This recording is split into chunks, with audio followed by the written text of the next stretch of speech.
Hello learners, welcome back to our channel research 365। हमने सीखा था इसके प्रीवियस वीडियोस में कि रिसर्च क्या होती है, रिसर्च के कौन कौन से स्टेप्स होते हैं जो हमें फॉलो करने होते हैं। फिर हमने एक एक करके सारे स्टेप्स को डिस्कस कर लिया था। आज हम शुरुआत करेंगे टाइप्स ऑफ रिसर्च की, कि रिसर्च कितने प्रकार की होती है। देखिए, मैंने बहुत सारे रिलायबल सोर्सेज यानी कि बुक्स वगैरह से भी मैंने देखा है, और फिर मैं जो हूँ इसको लेकर आई हूँ टॉपिक को, टाइप्स ऑफ रिसर्च को, जिसमें जो रिसर्च है उसको हम ऑब्जेक्टिव्स के बेसिस पे डिवाइड कर सकते हैं, जिसमें हमारी फंडामेंटल या प्योर रिसर्च होती है, अप्लाइड रिसर्च होती है और एक्शन रिसर्च होती है। उसके बाद जो दूसरा टाइप है on the basis of methods, उसमें historical research, descriptive research which includes, जिसमें क्या क्या आता है, सर्वे रिसर्च, कोरिलेशन और एक्स पोस्ट फैक्टो। उसके बाद इसी में जो तीसरा टाइप है वो है हमारा एक्सपेरिमेंटल रिसर्च। फिर on the basis of approaches, approaches के आधार पर रिसर्च कितने टाइप की होती है, तो होती है क्वालिटेटिव, क्वांटिटेटिव और मिक्स्ड मेथड रिसर्च। तो मैंने ये सारी जो टाइप्स ऑफ रिसर्च हैं बहुत ही रिलायबल बुक्स से और सबसे निकाला है। तो चलिए आज हम बात करते हैं। सबसे पहली जो बेसिस है अकॉर्डिंग टू ऑब्जेक्टिव्स, तो मैंने बताया कि ऑब्जेक्टिव्स के अकॉर्डिंग जो रिसर्च होती है वो तीन टाइप की होती है, जिसमें पहला टाइप जो है वो है फंडामेंटल या प्योर रिसर्च। जैसे कि नाम से समझ में आ रहा है, फंडामेंटल मतलब मूलभूत, मतलब इसको क्या कह सकते हैं, ये बेसिक रिसर्च होती है। इसको बेसिक रिसर्च कह सकते हैं, फंडामेंटल रिसर्च कह सकते हैं, थ्योरेटिकल रिसर्च कह सकते हैं। और इसकी जो यूटिलिटी या एप्लीकेबिलिटी होती है दुनिया में जितने भी लोग हैं सभी के लिए होती है। लिखा भी है कि इट हैज यूटिलिटी और applicability for all people of the world. ये क्या करती है, ये हेल्प करती है थ्योरीज को डेवलप करने में, है ना। जो हमारी फंडामेंटल रिसर्च या प्योर रिसर्च होती है उसके द्वारा हम क्या करते हैं, थ्योरीज को डेवलप करने का काम ये रिसर्च करती है। इसीलिए हम इसको बेसिक रिसर्च या फंडामेंटल रिसर्च भी कहते हैं। उसके बाद इसमें क्या करते हैं, जब हम थ्योरीज को डेवलप करते हैं, तो जब मैंने कहा कि ये वर्ल्ड लेवल पे इसकी एप्लीकेबिलिटी होती है और यूटिलिटी होती है, तो हम इसके जो थ्योरीज के जो रिजल्ट्स आते हैं उनको हम जनरलाइज कर सकते हैं, उनके प्रिंसिपल्स को हम जनरलाइज कर सकते हैं। और इस टाइप की जो रिसर्चेज होती हैं उनको क्या कर सकते हैं, साइकोलॉजिकल लैब्स में, लेबोरेटरीज में एक्सपेरिमेंट किया जा सकता है। पहला कंसर्न ये है कि इस रिसर्च का कि कैसे किसी थ्योरी को फॉर्मुलेट करना, और या फिर जो एग्जिस्टिंग थ्योरी है उसमें किस तरीके से बदलाव लाना। जैसे मान लीजिए कि पहले की बात हो रही है तो कहा जाता था कि टीचर सेंटर्ड एजुकेशन होनी चाहिए, फिर उसके बाद में देखा गया कि नहीं, ये एग्जिस्टिंग थ्योरी तो सही नहीं है, टीचर सेंटर्ड एजुकेशन नहीं होना चाहिए। अब हम लोग बात करते हैं चाइल्ड सेंटर्ड एजुकेशन की, प्रोग्रेसिव एजुकेशन की। तो ये क्या करती है, एक तो कंट्रीब्यूट करती है एग्जिस्टिंग थ्योरी में फंडामेंटल रिसर्च जो होती है, और दूसरा क्या करती है, फॉर्मुलेशन में हेल्प करती है किसी भी थ्योरी के।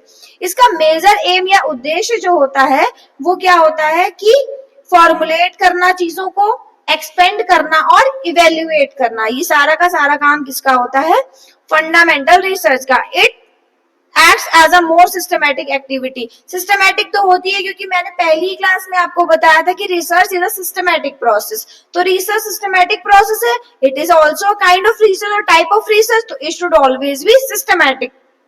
अब ऐसा किसी थ्योरी को डेवलप करने के लिए आप किसी भी तरीके से जिगजैग पाथ पे नहीं चल सकते। You should be systematic in your activities, है ना। आपको पता होना चाहिए कि आपको किस सीक्वेंस में डेटा कलेक्ट करना है, या आपको थ्योरी को डेवलप करनी है तो आपको कौन से रिव्यूज करने हैं, तो वो सारी चीजें सिस्टमैटिकली चलती हैं। आप पहले प्रॉब्लम को आइडेंटिफाई करेंगे, फिर आप उस प्रॉब्लम से रिलेटेड लिटरेचर को रिव्यू करेंगे, उसके बाद आप उसका डेटा कलेक्ट करेंगे। ना कि आप पहले डेटा कलेक्ट कर लेंगे, बाद में प्रॉब्लम खोजेंगे और उसके बाद आप लिटरेचर को रिव्यू करेंगे, और डेटा कलेक्शन के बाद ही तो हम उसका एनालिसिस और इंटरप्रिटेशन करेंगे। ऐसा तो नहीं हो सकता ना कि हम पहले क्या करें, डेटा का इंटरप्रिटेशन करते हैं और बाद में हम डेटा कलेक्ट कर रहे हैं। और रिपोर्टिंग भी हम सबसे पहले तो रिपोर्टिंग नहीं कर सकते, तो जब हम पूरा काम कर लेंगे, जो हमारा 6th स्टेप होगा, reporting and evaluating the research, वो हम सबसे लास्ट में करेंगे। अच्छा, मैंने बताया कि ये जो है फंडामेंटल या प्योर रिसर्च जो है ये इज डायरेक्टेड टुवर्ड्स डिस्कवरी, तो ये हमेशा डिस्कवरी या नई चीजों की खोज की तरफ हमें डायरेक्ट करती है। उसके अलावा बात करते हैं, it is concern with the formulation of theory. जैसे मैंने बताया इसमें थ्योरीज का फॉर्मुलेशन होता है, एक्सपेंड करने की बात करते हैं थ्योरीज को, कई बार एग्जिस्टिंग थ्योरीज को इवेल्युएट, उनका मूल्यांकन करते हैं कि भाई अब इसका प्रेजेंट सिनेरियो में क्या स्कोप रह गया है, ये कितना कॉम्पेटेबल है आज के टाइम से, आज की थ्योरीज से। और ये एक structured form of analysis provide करती है ना। इसमें एक स्ट्रक्चर मैंने बताया सिस्टमैटिक होती है और स्ट्रक्चर्ड भी होती है। इसमें ओरिजिनलिटी होती है क्योंकि आप किसी थ्योरी को फॉर्मुलेट कर रहे हैं, तो जो चीज आपकी होती है, जो आप खुद से सेल्फ बनाते हैं और प्रिपेयर करते हैं, तो वो ओरिजिनल होता है ना। इसमें इनोवेटिवनेस होती है, मतलब आप कुछ इन्वेंट कर रहे हैं। उसके अलावा क्या होता है कि इसमें हाई ऑर्डर इंटेलेक्चुअल कैलिबर का यूज होता है। भाई हाई ऑर्डर थिंकिंग स्किल्स तो तभी यूज होंगे ना जब आप ब्रेन स्टॉर्मिंग करोगे, और आप ब्रेन स्टॉर्मिंग कब करोगे, जब आपको अपने आसपास कुछ प्रॉब्लम नजर आएगी। तो जब आप अपनी प्रॉब्लम्स का सॉल्यूशन खोजने के लिए सोचते हो, कुछ डीप रिव्यू करते हो, आपके अंदर से कुछ इंसाइट्स आता है that leads to a high order of intellectual calibre. तो जब आप बहुत ज्यादा सोचते हो, हाई ऑर्डर में सोचते हो, तो उससे भी आप कुछ चीजों को, नई चीजों को जनरेट कर पाते हो, थ्योरीज को फॉर्मुलेट कर पाते हो, है ना। जैसा मैंने इसमें भी बताया था कि इंट्यूशन बहुत इंपॉर्टेंट रोल प्ले करता है। इंट्यूशन मतलब आपको आभास, पूर्वाभास हो जाता है चीजों का।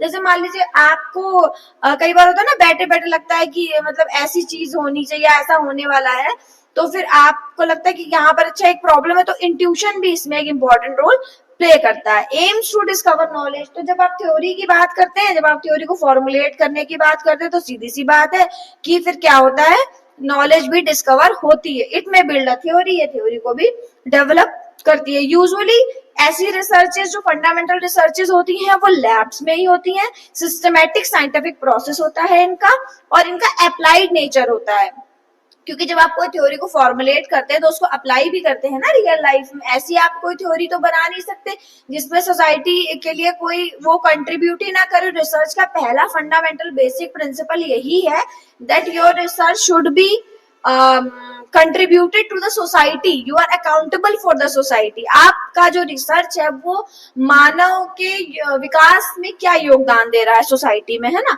तो ये क्या होना चाहिए, उस तरीके से कंट्रीब्यूट करना चाहिए सोसाइटी में।